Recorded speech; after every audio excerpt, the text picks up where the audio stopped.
মুজিব বাহিনী কমান্ডার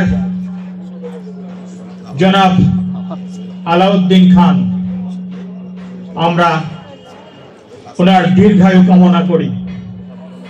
এখানে উপস্থিত আছেন বীর মুক্তিযোদ্ধা আমজাদ আলী, সাবেক উপজেলা চেয়ারম্যান। উপস্থিত আছেন বীর মুক্তিযোদ্ধা রশিদ রেজা বাজু। 4 ডিসেম্বর, 16 ডিসেম্বর স্বাধীনতা দিবস, 26 মার্চ অনুষ্ঠান হয়, সেখানে অনেকে উপস্থিত হন, কেউ হন না।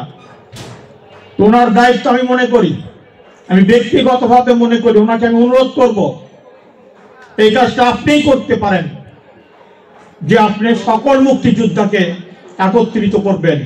কাউকে আপনি দূরে সরে রাখবেন না, কেউ না আসলে জানাবেন, আপনার লোকদের জানাবেন, আমাদেরকে বলবেন, আমরা তাদের কাছে যাব। এইরকম অনুষ্ঠানে আপনি যে অনুষ্ঠানের আয়োজন করছেন, আলহামদুলিল্লাহ, হাজার শুকর আল্লাহর কাছে যে আপনি আজকে এই দুর্দিনে মুক্তিযোদ্ধারা মুখ লুকায়ে আছে, পরিচয় দিতে ভয় পাচ্ছে, সেই সময় আপনি আজকে এই অনুষ্ঠানের আয়োজন করেছেন। আল্লাহ আপনার হাত দান করুন এবং আপনি এই কাজটুকু করবেন। আমারও বয়স হয়েছে, আগামীতে আমি থাকবো কিনা জানি না, কিন্তু আপনি এই কাজটুকু করবেন, আমরা সবাই সহযোগিতা করবো, ঠিক আছে না? আপনি সমস্ত মুক্তিযোদ্ধাদের একত্রিত করবেন। আমরা দেখতে চাই আগামী 16 ডিসেম্বরের অনুষ্ঠানে, সংবর্ধনা অনুষ্ঠানে আপনি আয়োজন করবেন, আপনার প্রধান অতিথি থাকবেন এবং আপনি সকল মুক্তিযোদ্ধাদের এখানে একত্রিত করবেন। যেভাবে করা যায় আমরা আপনাদেরকে সহযোগিতা করব। আপনার মঙ্গল কামনা করে এখানে যারা উপস্থিত হয়েছেন, আমার খুবই অসুস্থ ভাইরা আছেন, বৃদ্ধ ভাইরা আছেন, আপনাদেরও অভিনন্দন জানাচ্ছি, শুভেচ্ছা জানাচ্ছি, ধন্যবাদ জানাচ্ছি। তাহলে আমাদের সবাইকে হায়াত দান করুন। আগামীতেও যেন আমরা এইভাবে এসে, এই যে বুড়ো বুড়ো মানুষ অনেকেই আনন্দের সাথে র্যালি করতে গেছে, এটা ছিল আনন্দ র্যালি, সেই র্যালিতে আপনারা হাজির হয়েছেন। অনেকেই হাঁটে এতগুলো পথ, প্রায় 1.5 মাইল পথ আপনারা হেঁটে র্যালিতে অংশগ্রহণ করেছেন। আমি সাংবাদিক ভাইদের বলবো, আমি নতুন প্রজন্মের কাছে বলবো, আজকে যে 4 ডিসেম্বর খুকসা মুক্ত দিবস, অনেকেই জানেন না, খুকসাবাসীরা জানেন না, নতুন প্রজন্মরা জানেন না, আমার সাংবাদিকরাও জানেন না, অনেকেই জানেন না যে আজকে খুকসা মুক্ত দিবস।